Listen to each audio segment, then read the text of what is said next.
Good morning, chamber members and guests. It is really great to see all of you here.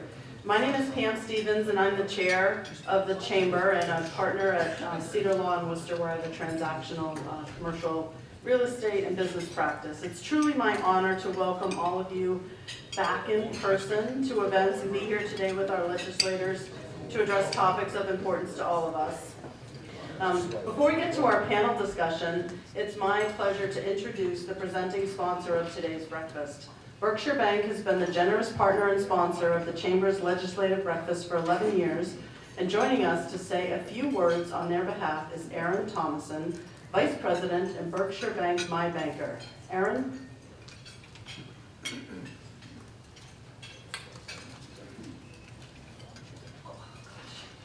Okay. Thank you, Pam. Good morning, everyone. Thank you for having me. First, I want to thank Karen and Laura and the rest of the chamber team for hosting and bringing us all together and for putting together such a good group of panelists. Just so you all know, so we're on the same page, I'm more of a one-on-one type of a girl, so this entire situation scares the legislative breakfast right out. So I decided that all of you are already my friends, so that I don't hyperventilate, so play along, okay? Thanks. So Berkshire Bank is thrilled to sponsor this event. The discussions held here today are vital to keeping our community connected and informed. And although we're already in 2022, I feel like the decade is just now beginning. Change is ever present, but I think we've all grown stronger pivot muscles along the way, and I'm excited to see how we progress. Pivot muscles, not thigh muscles, as evidenced by my difficulty getting up here today. Progress is something that we at Berkshire Bank take very seriously. Over the last 175 years, we've grown from a small community bank in the Berkshires to the largest regional bank headquartered in Massachusetts. We have 14 branches just in central Mass. Growth does not come without its responsibilities, and it's our goal to become the leading socially responsible bank in New England and beyond. So how will we do that? Well, recently, we committed to giving $5 billion back to our communities over the next 3 years. $1 billion. This is a 60% increase in spend for us and a 70% higher rate than industry standard. We call it our best community comeback, and it means focusing on fueling small businesses, community financing and philanthropy, financial access and empowerment, and funding environmental sustainability. Part of making progress is recognizing that good for some is not good enough. And we're working to support our communities and our clients wherever they are, regardless of wealth. One way that we do that is with the My Banker program. I know, you don't know what that is. It's me. Berkshire Bank introduced the My Banker program to provide a more personalized and accessible approach to banking. Basically, I offer concierge service. I'm available 24/7, call, text, email. I only use my cell phone. I do keep an office in Worcester, but I'm mobile. So whether it's a question about your personal banking, your business finances, your wealth management, whatever, I can help you with that. I'll meet you virtually, I'll come to your home, I'll come to your place of business, I'll meet you for coffee or lunch, all at no cost to you. The idea is that we form a partnership, and I'm your banker, and Berkshire is your bank. But don't forget that I said lunch, because I'm serious about that. I'd really like to take these new spring rolls out for a spin. But there's so much more I'd like to tell you about, but it's time to get the show on the road with the real talent. Before you go, I invite all of you to please come find me and say hello. As I said before, in my mind, we're already all friends, so we might as well make it official. On behalf of Berkshire, thank you for being here, and thank you for listening to me.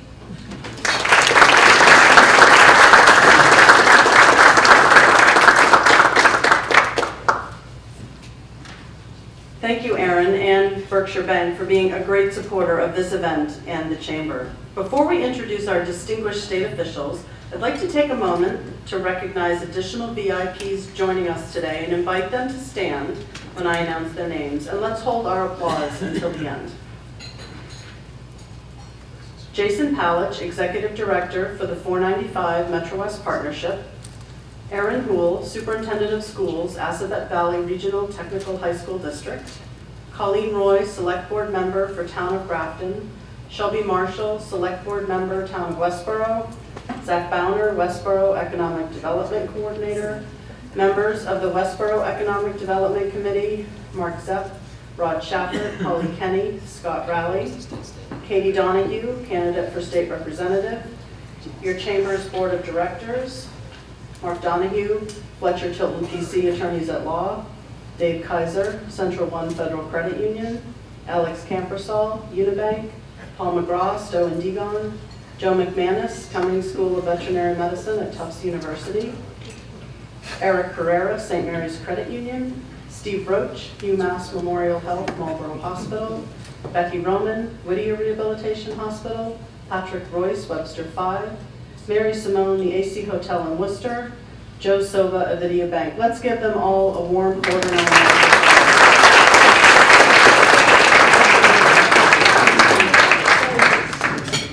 It's also my pleasure to recognize and welcome new chamber members joining us today, and they are identified by a new member ribbon they are wearing. If you have one of these new member ribbons, please stand so that we can give you a warm quarter 9 round of applause. New members? Oh, come on. Don't be shy. There's at least one of you here. Don't make me say your name.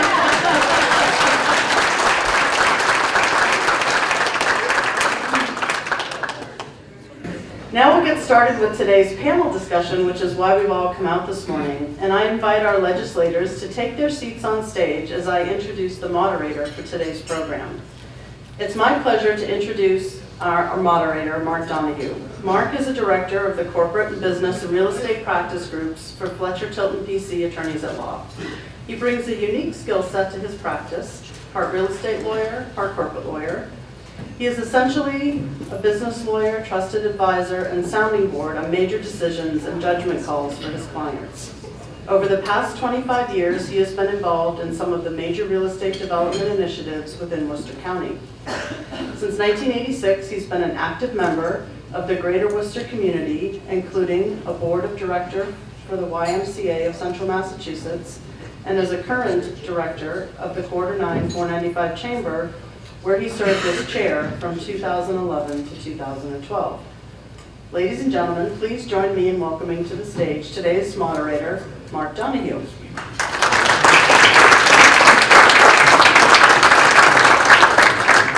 Thank you, Pam. You should work for our marketing department. That makes me sound a lot better than I can make me sound. That's for damn sure. Good morning to all of you. Thank you for starting your day with us here today. Thank you also, let me echo, to Berkshire Bank, Paul Kelly, Chris Costile, and Erin for their continued support. They've continued the support that started back with Commerce Bank and its leadership under Duddy Massad of sponsoring this particular program. If you've been here before, you know I kind of like this stuff. This policy stuff like gets me going, and I haven't seen it. I've been able to do it for a couple of years, and everybody knows you got to start with a joke or two. So I got some good jokes I was ready to give. Talk about the COVID-15, how the crowd's so big, and talk about the legislature. And then I was watching TV on Sunday and said, nah, I don't think we're going to do any jokes. I don't need to start a day by having Harlan Chandler or Kevin Flaherty slap me upside the head. But, that's right. Because God knows I cry like a baby, not like Chris Rock. But it did make me think, and it did make me actually think about this program, because what it showed is we have, as a people, lost our ability to actively listen. Our world is centered on visceral and immediate responses to any thought that we don't fully agree with. And that is mixed and fueled with misinformation, half-truths, and lies. Regardless of what your personal position is, I don't think there's a person in this room who hasn't been, in the last 2 years, involved in what was supposed to be a conversation, probably ended up as a debate or a screaming contest, about vaccines or mask mandates. Most of it related in some fashion that you couldn't agree on basic truths and facts. That inability to get real information, to understand it and communicate, led people just like you and me 2 years ago to storm the Capitol and try to thwart democracy. And then to characterize themselves as patriots. What's missing from this is the ability to get good information. And that's what today is about. What you'll hear today isn't being filtered or twisted by anybody. You'll hear it from decision makers. There are things you'll hear today that you'll disagree with. You will not try to slap anybody because Karen will tackle you and hogtie you. You will hear things you agree with. And as a result, you will think whoever said it's the smartest person in the world because they agree with you. What I urge you to do is to actively listen. And rather than to decide whether they're with you or against you, see if something that's said today makes you rethink a position you took, think again about something you hadn't thought about, or at the very least, respect that people, reasonable people, can reasonably disagree. So with that, let me introduce our panelists to do the real talking. And I'm going to make references to districts that apply today, but all those districts change in 2022, and I'll leave it to the panelists to try to figure out what the map is at this point if they decide who they want to try it. Senator Harriette Chandler represents the 1st Worcester District, which includes Boylston and 3 of the 4 precincts in Northborough. This is Senator Chandler's last appearance on our panel, having determined to not seek re-election this fall. Senator James Eldridge represents the 37th Middlesex District, which includes Marlborough, Hudson, Southborough, Westborough, and Precinct 3 in Northborough. Senator Michael Moore represents the 2nd Worcester District, which includes from the corridor communities Grafton, Shrewsbury, and Upton. Representative Hannah Kane represents the 11th Worcester District, which consists of Shrewsbury and precincts 4 and 5 in Westborough. And Representative David Muradian represents the 9th Worcester, which consists of Grafton, Northbridge, and Upton.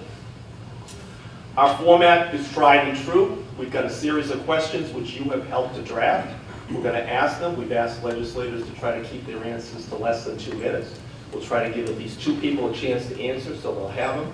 We'll try to go rapid fire, try to cover a lot of topics at one time, leave some time at the end so that you can have some chance for questions and answers. So with that, since this is a Chamber of Commerce, let's start by talking about money. 2022 ballot includes a ballot initiative for a constitutional amendment for a so-called millionaires tax, a 4% surtax. How do you urge our members to vote? Senator Chandler. Good morning, everyone. I'm really very happy to be here, but this is my last time here, and the reason I raised my hand for this one is that this grand bargain, this is part of the grand bargain of 2018 when I was president of the Senate. So I feel a great responsibility for this, and I want to explain why. The proposed amendment could raise up to $2.2 billion annually, earmarked specifically in new investments in education and transportation. Massachusetts has fundamental needs in both transportation infrastructure and in education. About 446 bridges in Massachusetts are structurally deficient, meaning that they have major deterioration, cracks or other flaws that reduce the ability to support vehicles. Just think about that for a moment. And an estimated $14.4 billion of bridge repairs that are needed. So in addition, the rising cost of college education has hindered the ability of younger generations to afford a college education without exorbitant amounts of student debt. These investments would allocate much needed relief to students and people of the Commonwealth. For people earning $1 million or more a year, we don't feel $4 billion, 4% rather, is really asking a lot. Senator. Great. So thank you again to the Chamber for hosting us. Great to see everyone, and I would second. Thank you. Thanks, Karen. I would second what Senator Chandler said, and just to be very specific about the millionaire's tax. So it's increasing the income tax on income over $1 million a year for households. So it's not taxing that first million. It's taxing any income over $1 million a year. It's about 19,000 residents in Massachusetts, so a fairly small group of people that will be paying this progressive tax. And to what Senator Chandler said, this is revenue that we can dedicate to transportation and education. And one of the things I hear about from the business community is, a real challenge in finding educated workers or trained workers. We'll think about that approximately $1 billion if we pass the ballot. that could go towards educating individuals, whether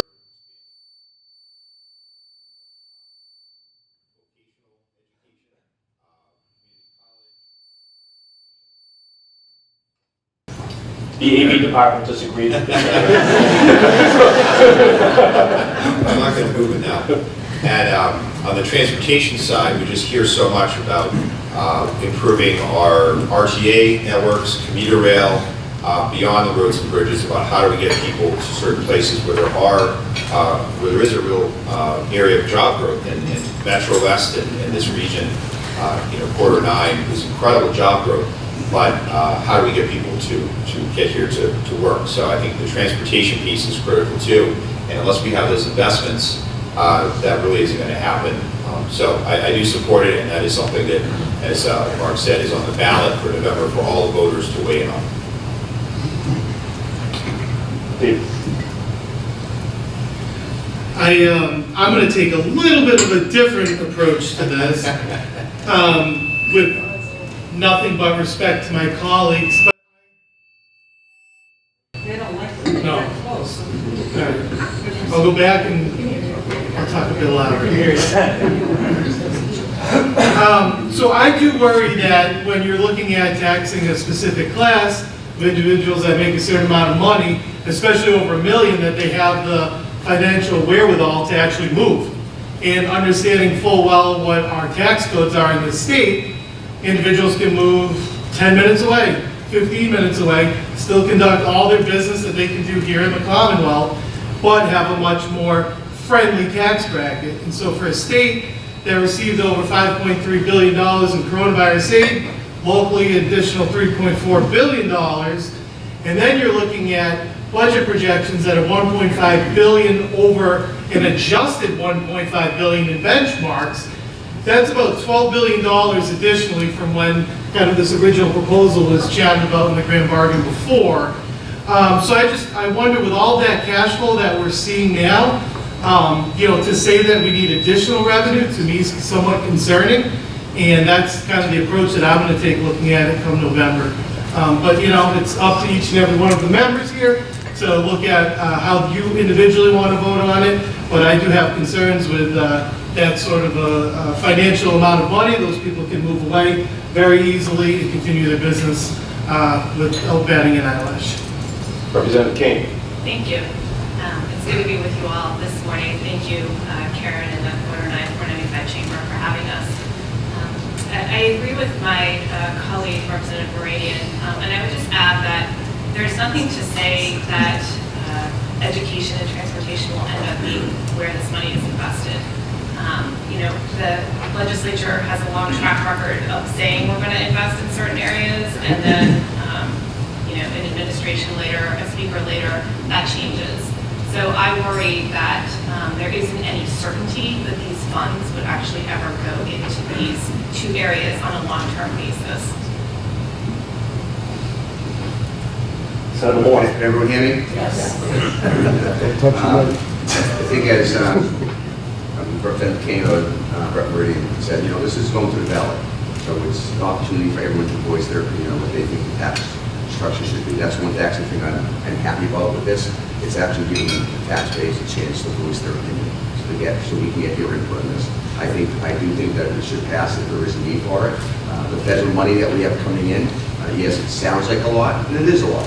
But a lot of it by the federal government is going to be directed to certain areas that we have to spend the money. So it does give the fair share, will give us hopefully about $1 billion more. And it is targeted towards, the intent of it's targeted to education and transportation, which I think if you, I guess, I don't know if you would realize it or not, but from our end, we are always receiving input from our cities and towns that we need more investments. And you can say right now, yeah, we're flush with money, but all we need is one downturn in the economy, and that money can be gone, which means that we have to put more financial pressures on our cities and towns. And we just did change the funding formula for our schools, our Chapter 70, which is going to require the state to come up with about $1 billion more in more spending. So, and I am also in support of sports betting, online wagering. Well, Put your head that's in. not, oh, okay. Another argument we hear for the sports betting is, oh, we have all this revenue that we're missing. Well, because you favor this, you want to pass sports betting because there's revenue. But then you have this argument that, well, we don't want the revenue there because of this reason. So I just think there's always going to be a need for more revenue. It's our job to make sure that we don't overspend, but there's definitely a need for additional financial resources for us to fund these services that everyone calls our offices. Before Senator Moore steals my whole program. Sorry. I just add one more thing. Go ahead, Senator. One quickie, and that is, right now, we seem to be awash in money, but it's one-time money. It'll be gone. And then we'll be back to where we started again, needing money. And we're talking about $2.2 billion. So just remember that. Perfect segue, sports betting. Four of our neighboring states have sports betting. The governor has indicated support, the speaker has indicated support, the Senate has yet to indicate support. It is a source of revenue, it's a source of recurring revenue, so I'd like your thoughts as far as legalization of sports betting. Senator Moore, do you have something to suggest? This is something, I am in favor of the legislation. I think this is something we should have done last session. You know, whether you're pro-gambling or against gambling, it's going on. It's already happening. We've got the lottery, we've got the casinos here, and whether you, we can let this stand as it is and not go anywhere, but the activity is going on, and the tax dollars, so we just talked about, is going to other locations. So right now, all we're really doing is helping the black market and missing out on an opportunity to get some revenue that could go into programs that we need help with. I wanted to mention other things. So I'm in favor of this. Thank you. Representative Murray. Thank you, and I should apologize to everyone. At 9 o'clock, I do have a hard stop, so when I leave, it isn't because of the questions I don't want to answer, but I do have another event. I'm very fortunate. I'm the ranking member on the Economic Development and Emerging Technologies Committee, which reported out the version of gaming in the House this year. We voted on it in this session. It passed almost unanimously. And to Senator Moore's point, I was hopeful that it would pass last session. But I'm thankful that I had the opportunity to work in drafting a wonderful piece of legislation that would bring everything out of the shadows, bring it to the forefront, regulate a market. I just want to talk to you a little bit about it. It would allow betting on college sports, but not prop bets. So you could, if all of you were Boston College fans back when Matt Ryan was throwing the football there, you could bet on Boston College to win. You couldn't bet on Matt Ryan to pass for over 250 yards in the game. So that was one of the things that we put in as a safeguard in place to try to get rid of any nefarious intent that might creep in. We allow esports betting. We have the Gaming Commission to make regulations prohibiting the purchasing of athletes' biometric data. So, you know, you wear a chest monitor, the kicker's getting ready to make the kick, the heart rate's going up, going crazy. You bet real quick because you figure that he's going to be pretty nervous. So it's something that other states are looking at for sure. So in the House version of the bill, there was a $5 million licensing fee per applicant. That would last for 5 years, and then you would have to re-up that $5 million renewal. It's a 12.5% new tax on in-person revenues and betting and a 15% mobile or digital.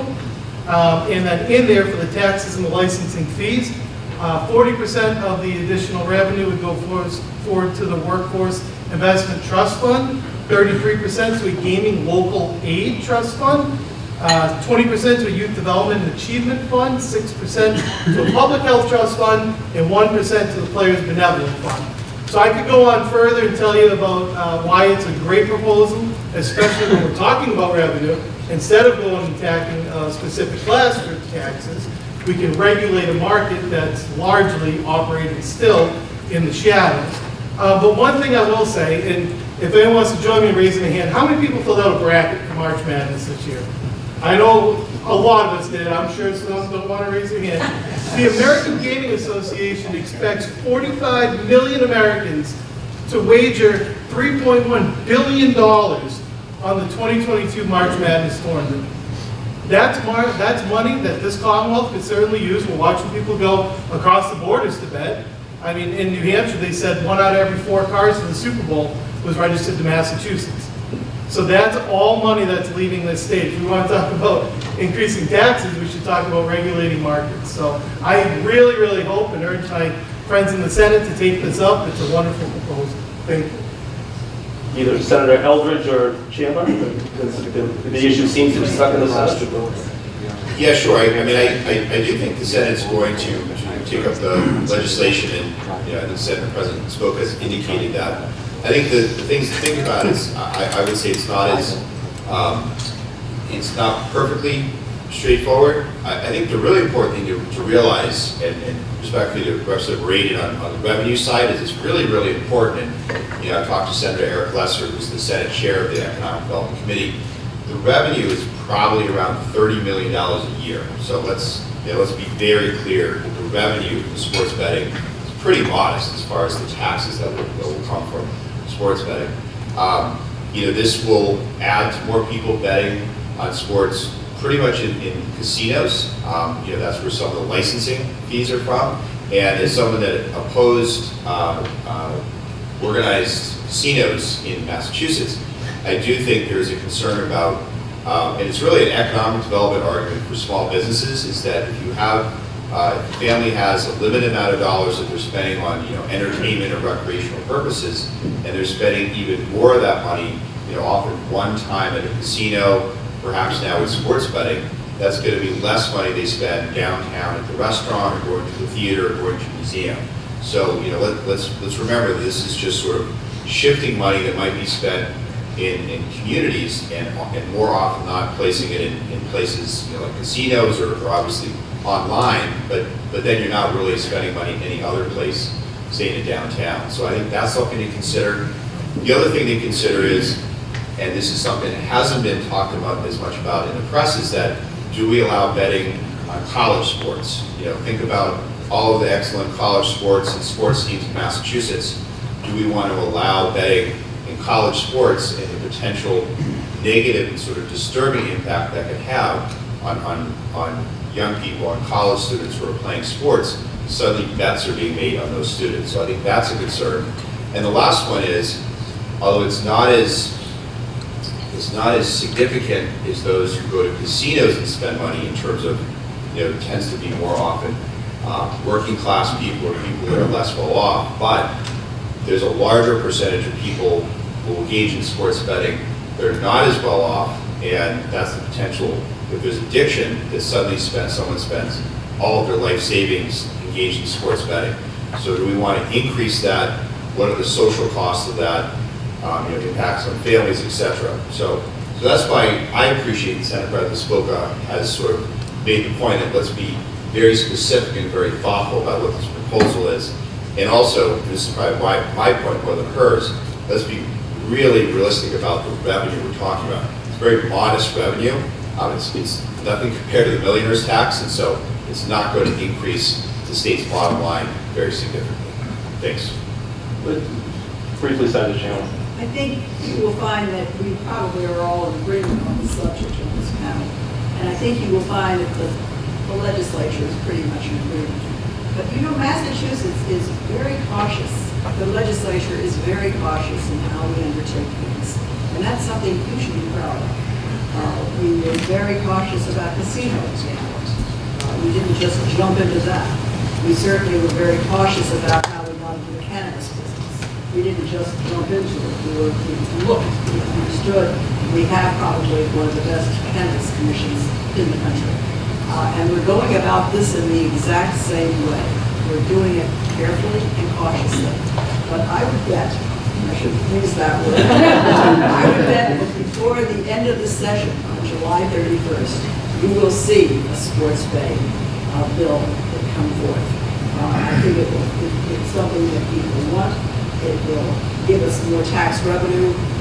Many people feel that why should we be losing money to our neighbors on either side of us? Because we are doing that. We're leaving money on the table. And why should we be doing that? So I think you're going to get that sports betting priority that you want. But I think it'll be a very good one because the extra time is being put into. There's been reference already to an amount that's not modest, and that's the American Rescue Plan that provided $3.5 billion to the Commonwealth last spring that the governor was ready to deploy last year. Most of that money still hasn't been deployed. Putting aside the issues of the frustration, where do you see those priorities for central Massachusetts for the expenditure of those one-time funds? Representative Kane. So the legislature did appropriate about $2.55 billion of the ARPA money that we had last December as part of a large package that we did that also included some additional revenue from fiscal year 21 surplus towards it. But we do still have about $2.3 billion left to allocate in ARPA funding, and that has been a source of conversation in the House as we've been having our meetings with the chair of House Ways and Means. We've been talking not only about our budget priorities for the operating budget of fiscal year 23, but also talking about what we see as our ARPA priorities for the remaining funding. And a lot of that still is working with municipalities. So my input to the chair of Ways and Means was to talk about the needs of Shrewsbury and Westboro and some of the priorities that they have. One of the things that's been difficult is for towns to figure out where they want to actually expend the dollars that they have when they're still not certain where we at the state level are going to make our investment. So I'm hoping that this is something that we move forward with sooner versus later. Initially, I was hoping we would actually do it end of March, early April before we take up the budget in late April in the House. It doesn't appear that that's going to happen now, although anything is possible. We could get an email like tonight saying we're doing it on Tuesday or Wednesday. But I think, when we look at what the needs are, I think it's continuing to make investments to not only shore up the areas where we saw direct impact by COVID, but also to be looking forward and thinking, are the investments that we're going to make also things that carry our economy forward and to help people moving forward? We have immense problems in many areas of finding workforce, and I know that is another question that we will talk about. But a lot of the people that we relied on significantly during COVID, such as our healthcare institutions, they're struggling right now in terms of having people to come work there. And so I want to make sure that we're very intentional as we use this remaining $2.3 billion, that we're not just doing one-time things that don't have an associated benefit moving forward for the Commonwealth. Representative. Just to piggyback on what my colleague said, I think the biggest thing that we can do is make sure that we're not putting it towards the one-time revenues, because then next year, as everyone's building out budgets and things like that, especially on the municipal side, it looks great this year, but then there's a huge cliff that you fall off potentially when you look at revenues and receipts next year. Looking at the workforce trust fund, unemployment trust fund especially, we tried to make a push for it in the House. I think we'll try to do it again to try to bump it up even higher than the number that we got to. Anything to try to lessen the burden on the business community. When you guys are all still trying to fight back, you're trying to get workers. I talked to one of my good friends earlier about, venturing all around for Berkshire, venturing all around the state because, unfortunately, there's just not the workforce that's out there. And he had no problem going anywhere to try to make, a day a little bit easier on everyone else. So I think that's something that us in the legislature have to really look at, be cognizant of when we move forward. But making sure it's not the one-time revenues and investments is a definitely big thing.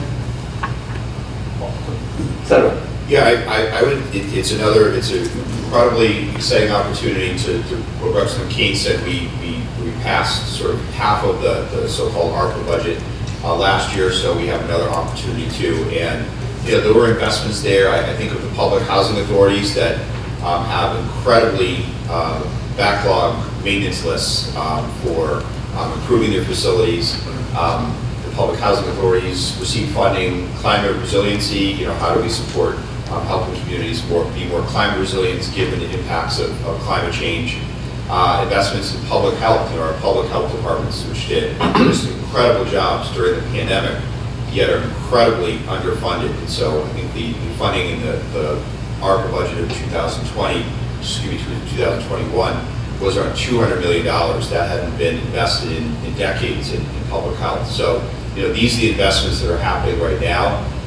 We're still trying to figure out from our congressional delegation, how the bipartisan infrastructure law money will come down to Massachusetts. A lot of it, my understanding, is applying for grants, and that's very encouraging, but that money hasn't arrived in Massachusetts yet. So we have this ARPA money that, because it's going through the state, can arguably spend more quickly. So really critical and important for communities to weigh in with us about how you would like that next tranche of ARPA money to be spent, because it's really going to make a tremendous difference in a whole backlog of investments we haven't done in many decades. After talking about taxes, the next thing that chamber members talk about the most right now is the inability to find and maintain a trained workforce. And that seems to bridge just about every sector that our members belong in. In what's left of this session, do you see any legislative initiatives along that line to try to help in training and employers, et cetera?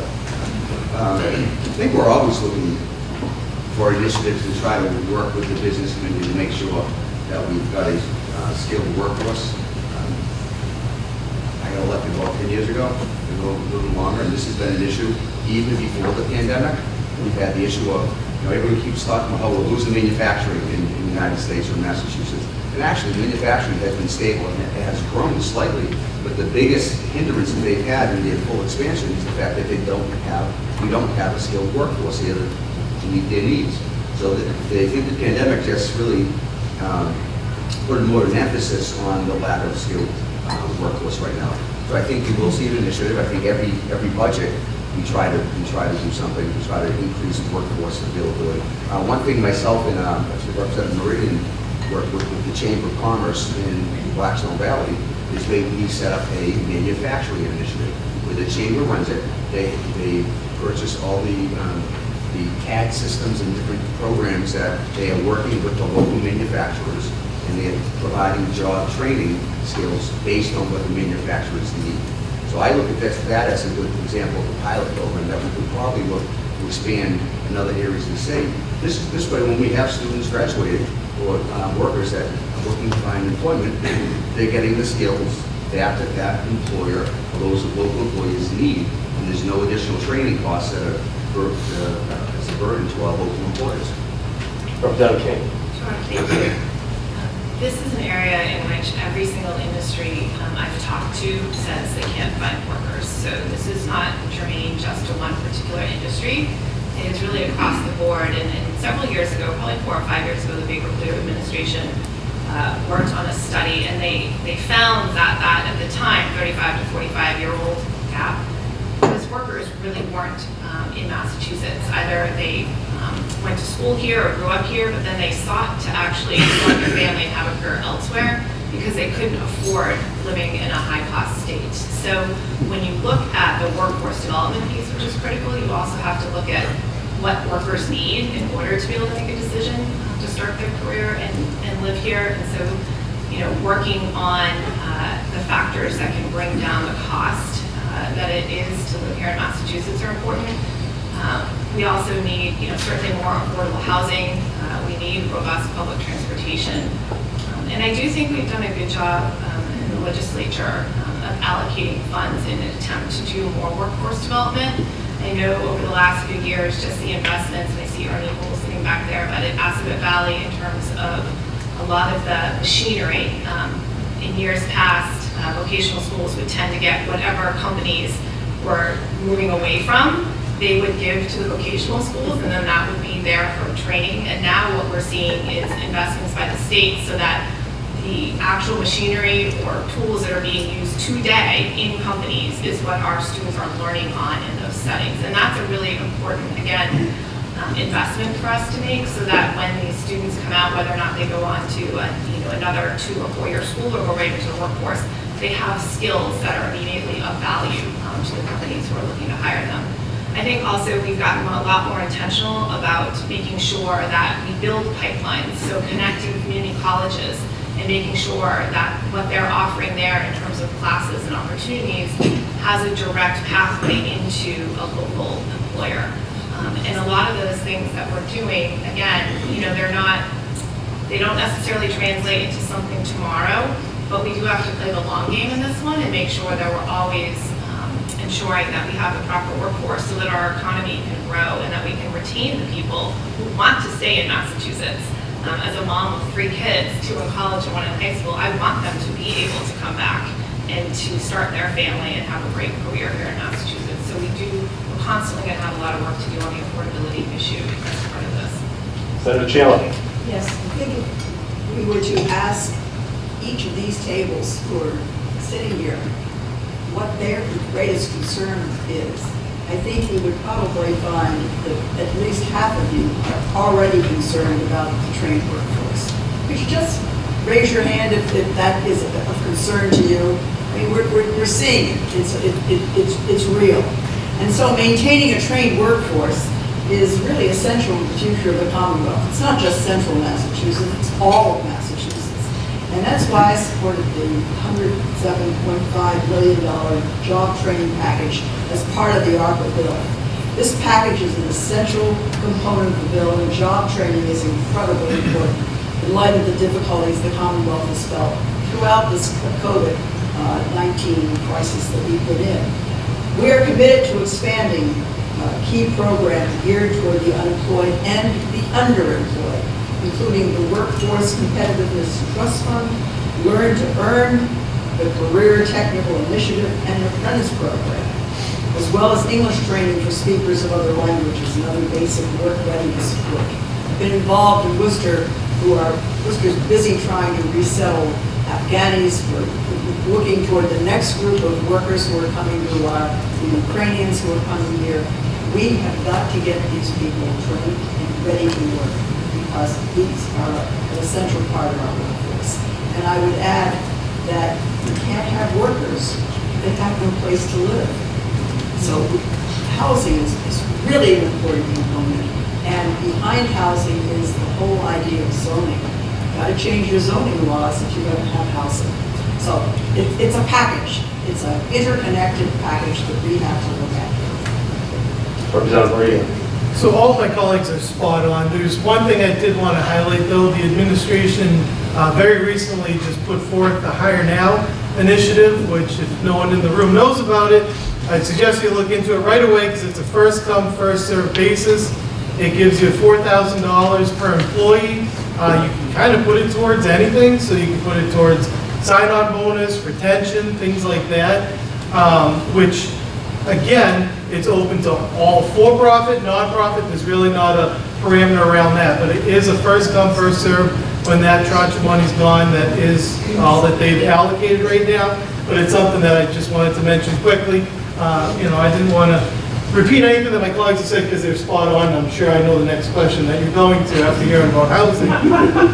But just, I would urge all of you to look into the Hire Now initiative that the Baker-Polito administration just put forth. Let me throw a curveball there. There you go. Ask a question that I didn't put on the list after Senator Eldridge, though. And Thank you. Yeah, no, I just, all my colleagues have spoken very eloquently about the workforce training piece. You know, the elephant in the room, if you will, is wages, right? Is that seems to be a big dynamic. And in talking to a lot of my constituents about, you know, raising wages, and I know that that's very difficult. I know that many of you have raised wages, and still there's a challenge in you know, finding workers. So I do think that's a really critical conversation. Clearly, you know, government plays a role. I think it's thinking about all the various costs that right now all of us have, especially that are borne upon workers that are a burden or that create a dynamic where it's very difficult to even live in Massachusetts. So, you know, I give an example of healthcare. You know, healthcare is a big burden not only for employers but for employees. I usually bring this up at the breakfast, but you know, having a discussion about single-payer healthcare, moving to making healthcare right, taking that burden not only off the employers but also the employees, and how that would actually raise wages because employees would be paying for co-pays, for deductibles, for purchasing health insurance, as well as what employers often have to do to provide health insurance for your employees. Senator Chandler and Representative Moderator mentioned housing. So how do we create more workforce housing in every single community so that housing is much more affordable? Many families in Massachusetts are paying about half of their income towards rents right now. That is unsustainable. So how do we address, workforce housing?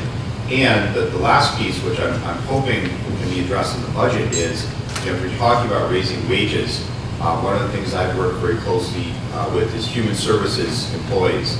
Often they have contracts with the state, providing care for people in group homes, people who are disabled, people who are seniors, requiring that if the state's going to spend more money for these different sectors, that they pay a higher wage.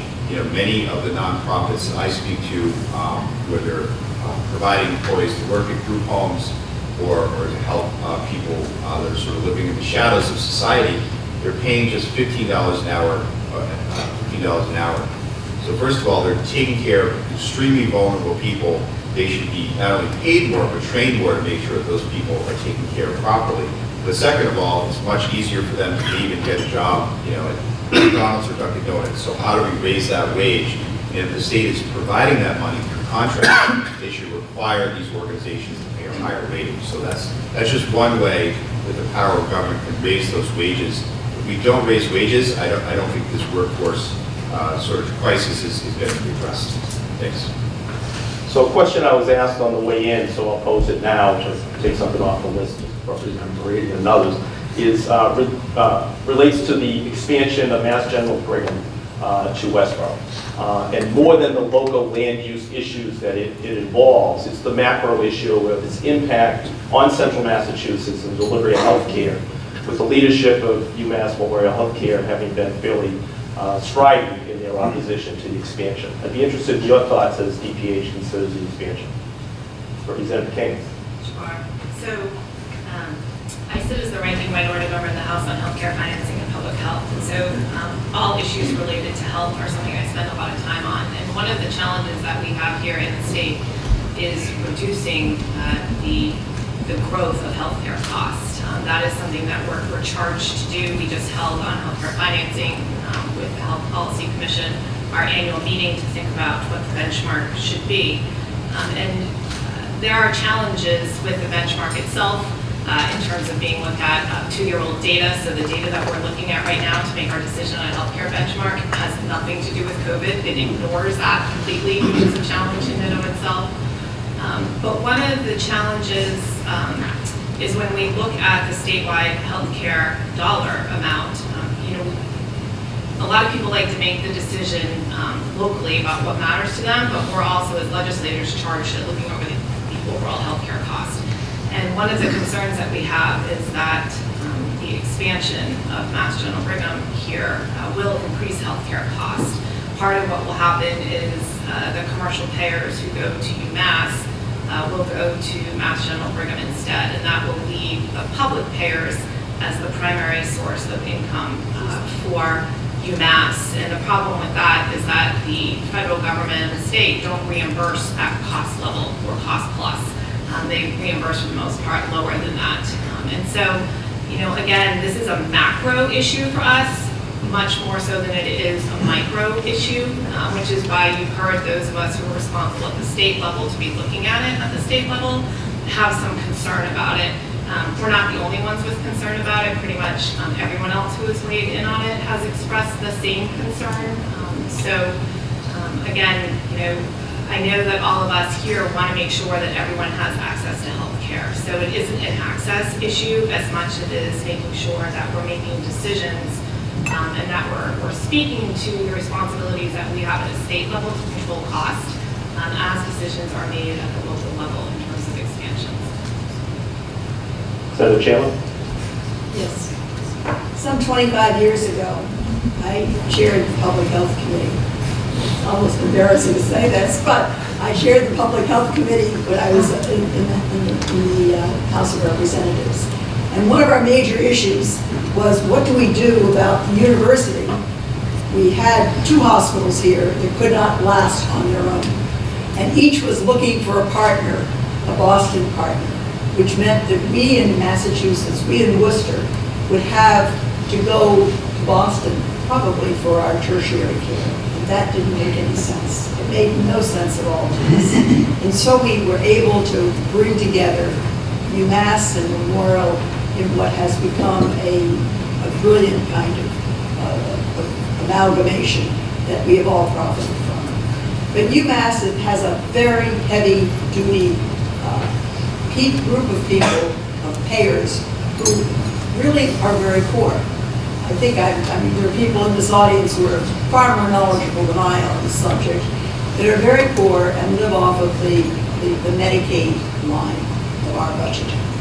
And the people who pay commercial health, have commercial insurance, are the people that they need to save, if you will, because they're the people that keep UMass alive, basically. And those people who are commercial employers, who have commercial insurance, are exactly the people that this new group of this new hospital would be right in our backyard, are seeking to take.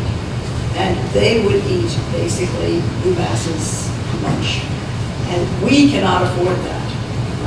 I say that with a good deal of emotion, because just a few weeks ago, my husband's life was saved by UMass. And I think there are other people in this room who've had experiences like that and know how meaningful UMass is to this area. It is a wonderful hospital. It has a brilliant medical school attached to it.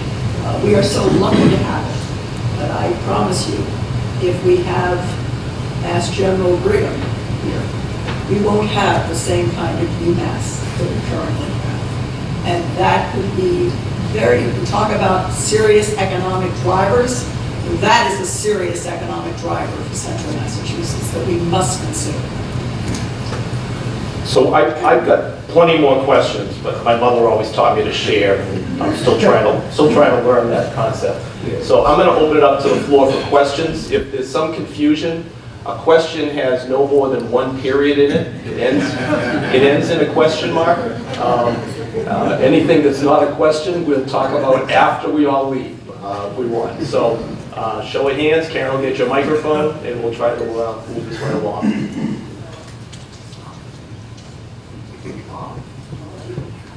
Well, I tried to share. Go right ahead.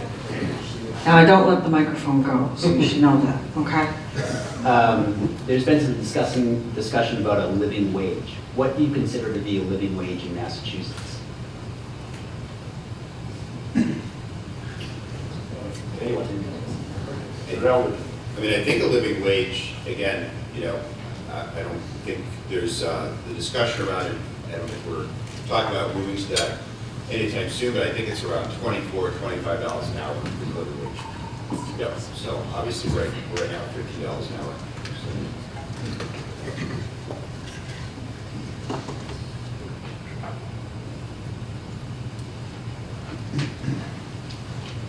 Let me introduce, the timing is perfect.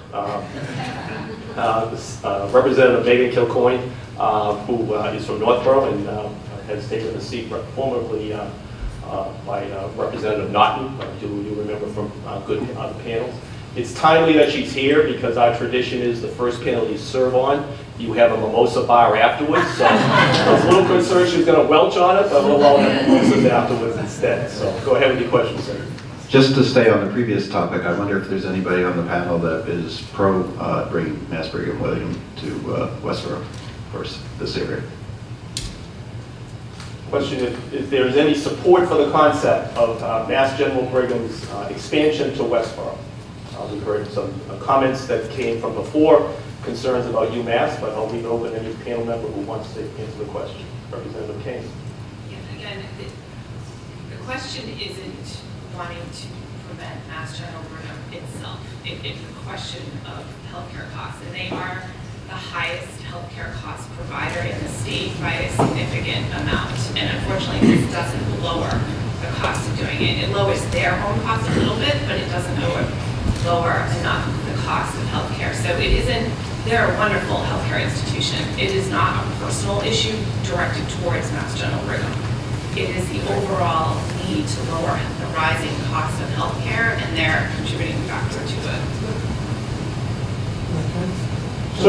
I completely agree with Representative Kane's comments, and I do think it's important for all of us to remember the economic driver that the UMass system is, especially locally. I mean, I know for my district, for Grafton, Northbridge, and Upton, it's the #1 employer, and I'm sure pretty much everyone here on the panel can say that as well. So with what we have right now with the UMass system, and I mean, my mind goes to Grafton with the Tufts Vet School and things like that, we have these wonderful assets that we should do everything that we can to support. Again, it's not, anti-Mass General Brigham, it's just making sure that, we're trying to do what we can to help with patient costs and things like that.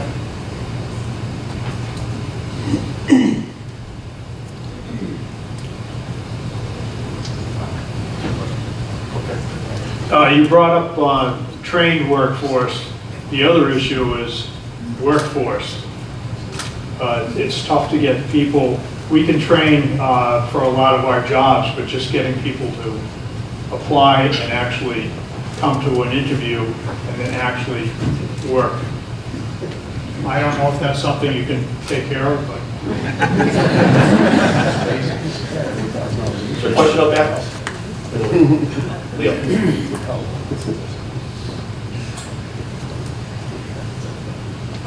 A number of people during the pandemic went on unemployment. And right now we have a lot of people who are now being asked to pay back the money that they were given. Could you comment on that? I'd really like to hear you about that. Senator Eldridge first.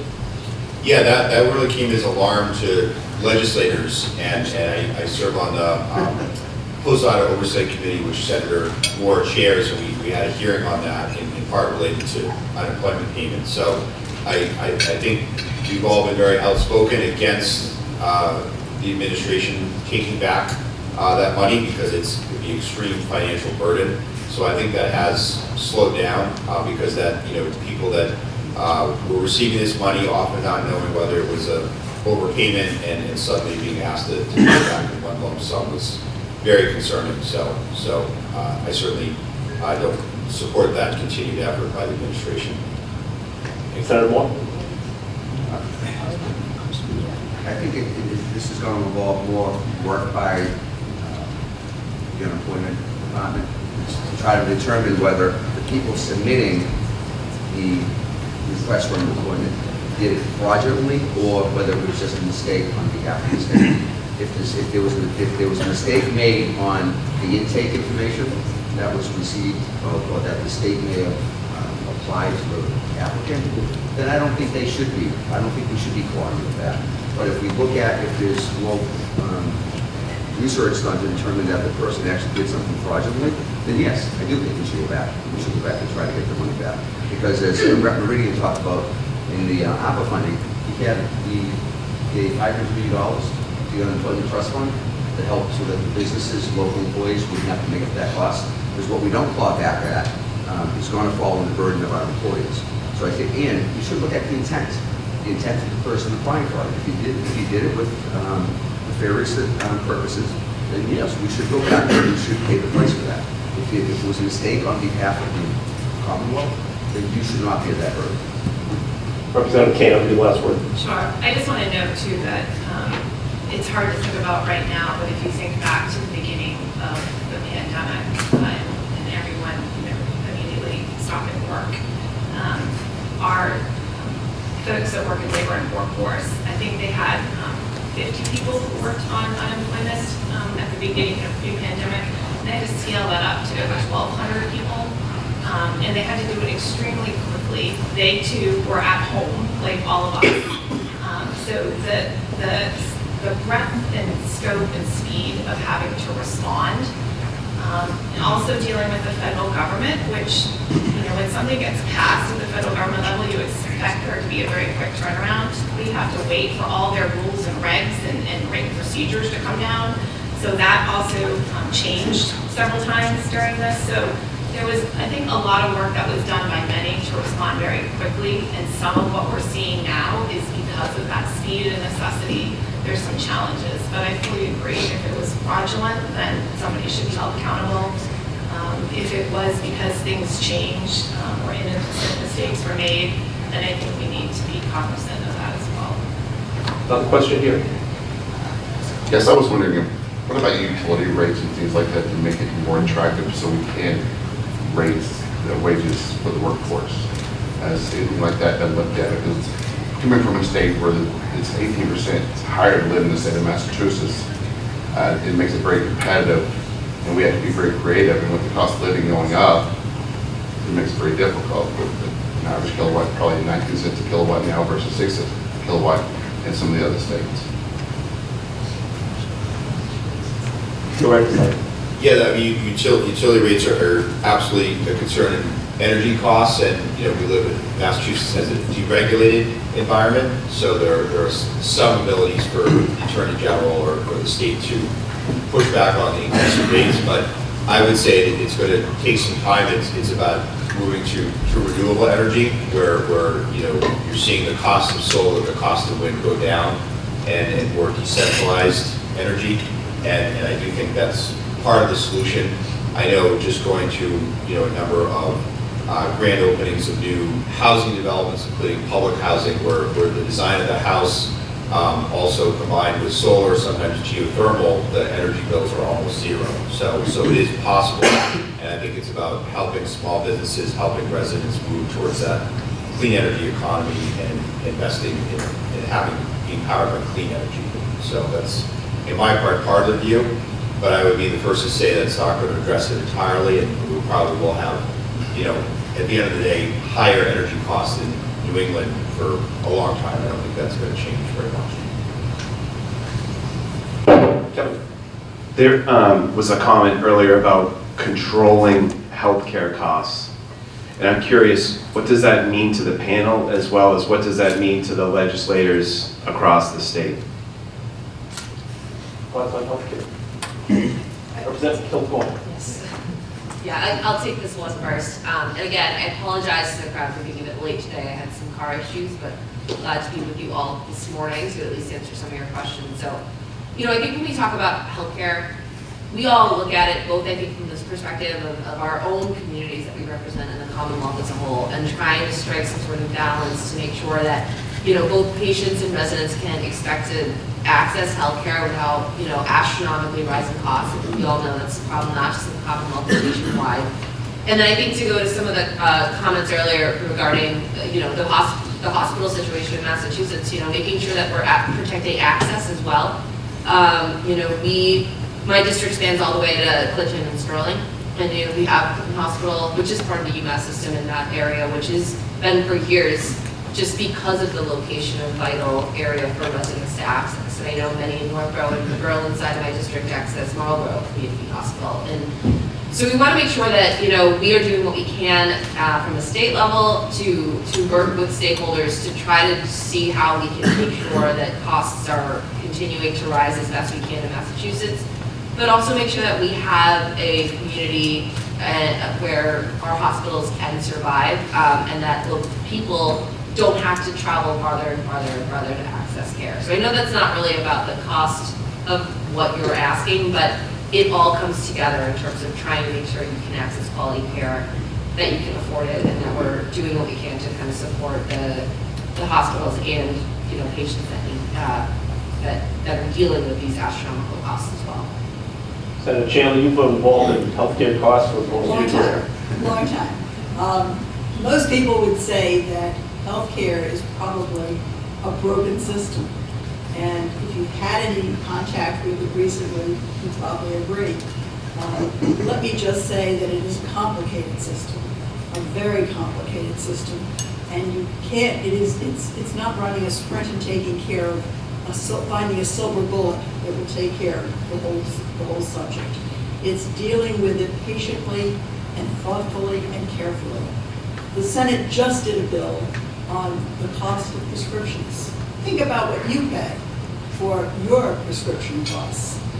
For too many people, they have to make decisions about whether they pay for their medication or whether they pay for their food or the cost of their apartment.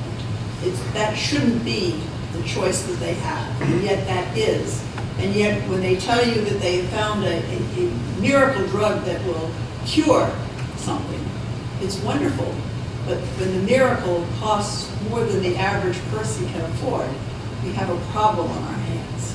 So we are trying in the legislature to take one issue at a time. There are more healthcare bills going through that legislature than you can possibly imagine. But we need your help. We need you to tell your legislators exactly what your concerns are, what your problems are, and let us work together on this, because this is bigger than just finding a solution for one part of the system. It's the hospitals, it's the doctors, it's the prescriptions, it's everything that we have to make sure people, healthcare should be a right, it's not a privilege. And everybody should have the opportunity, everybody should be entitled to that right. Representative Kane? Sure. So I think there's also two things. One, certainly we were having the conversation on the delivery of health services prior to the pandemic. The telehealth conversation was one in which we were beginning to have that, and there were barriers there for that conversation that basically eroded when the pandemic hit because it caused us to deliver our services via that way. And so that's something that I think we still want to be able to maintain where that makes sense for access and ease, and I think that will have a cost impact. And also preventative services. I mean, the more that we can prevent something from happening, the better off we are. And so I'm always looking for ways in which we can keep people out of our emergency rooms, which is our highest cost of care to provide as they come through there. How do we make sure that people have access to the services they need?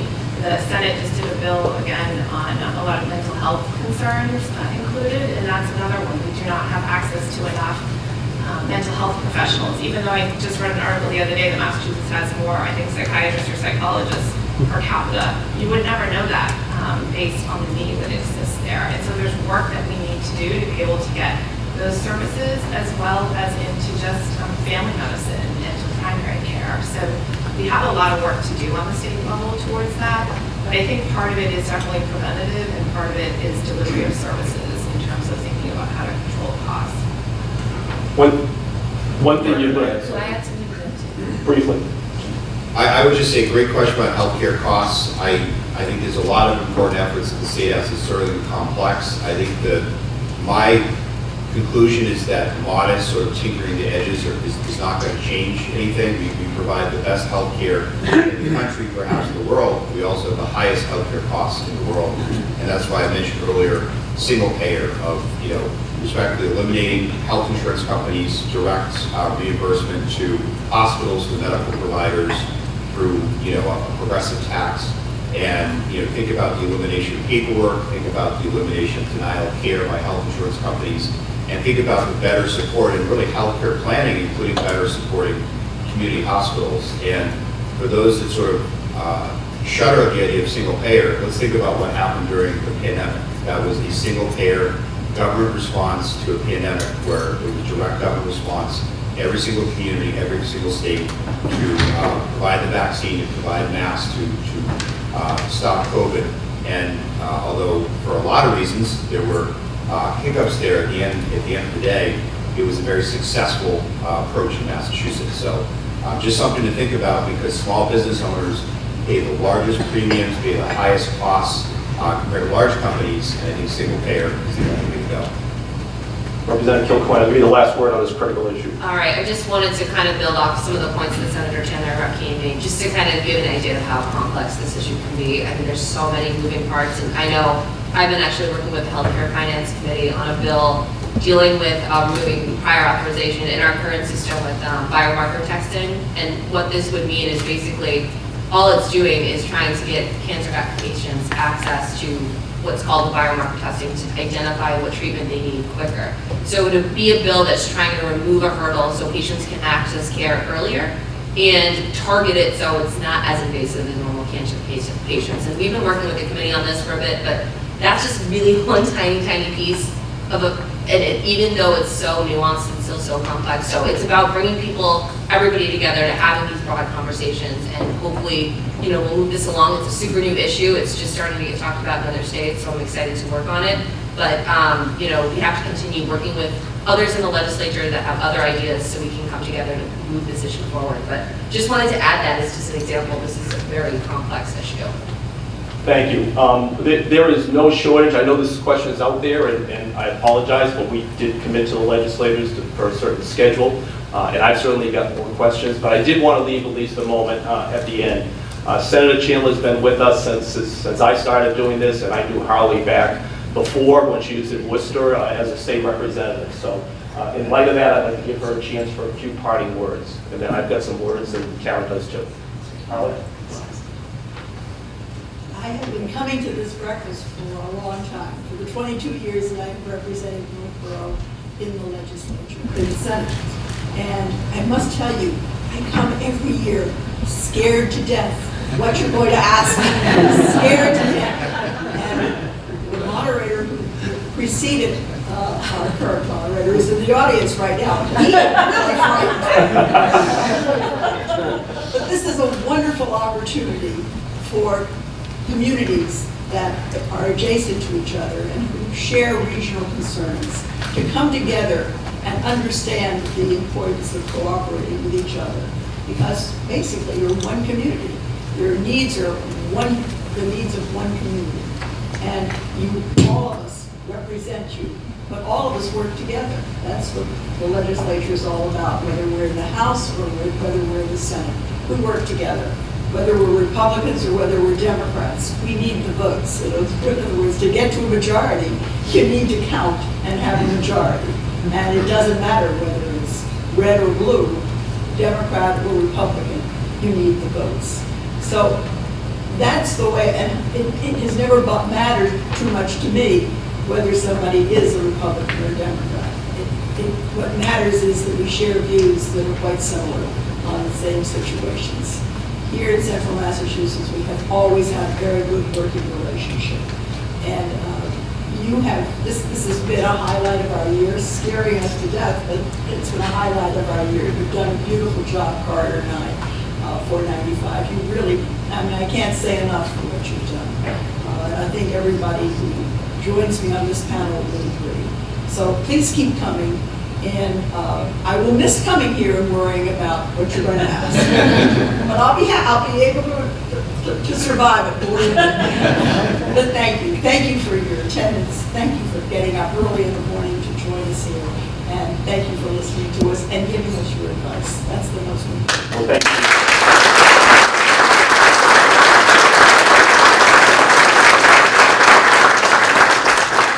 One closing piece, and then Karen does have some chamber business, so please stay with your seats. In front of you somewhere is a sheet with every legislator's phone number and email. It's been said before, the rules get made by those who show up or speak up. If you are interested in something that's been raised today, if we didn't address your question, you have the opportunity through that means. I know everybody on this panel enjoys hearing from people, even if they don't agree with them, and likes the opportunity to hear from it. So I urge you to stay in touch and not just do it this year. Thank you for the opportunity, thank you for your attendance, and then Karen has some comments.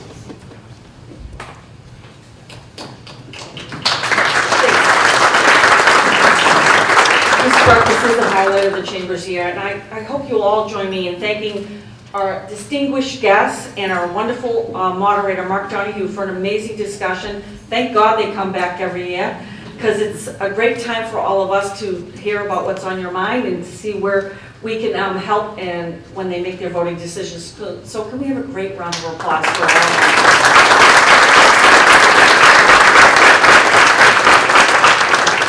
And Senator Chandler, please come as a guest. You're welcome here anytime. We want to thank you all for your commitment. Ask questions. Yes. I just want to wrap up with a couple of announcements, and they're going to be brief. There are a lot of people that help support the Chamber, do what we do. Obviously, you've met a lot of our legislators today that work tirelessly for our communities. I want to thank, it feels really good to be back here at the DoubleTree Hotel. Hospitality has been hit very hard in this pandemic the last couple of years. So we are wonderfully excited to be back here in this hotel. And I want to invite you, April 6th, come back to this hotel from 4 to 8 p.m. as we bring back our Business Expo after a 2-year hiatus.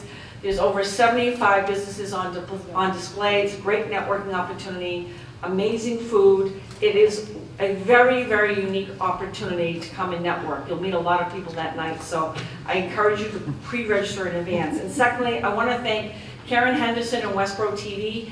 They're here to videotape today's event. It's very important that we get to inform the greater community about the topics that we addressed today, so thank you, Karen. I want to thank Andy Weigel from Andy Weigel Photography for our chamber photographer who captures all of our wonderful events.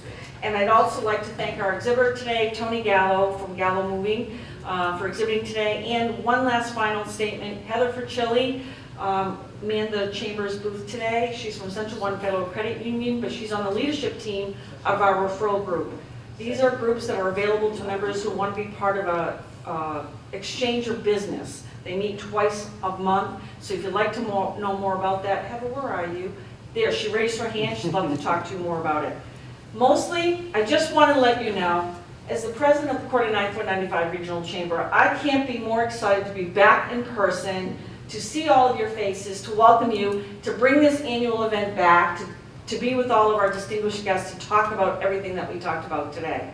We are committed to being a greater community that wants to help and support business, and we are a community that certainly knows how to rally together in some very, very difficult times.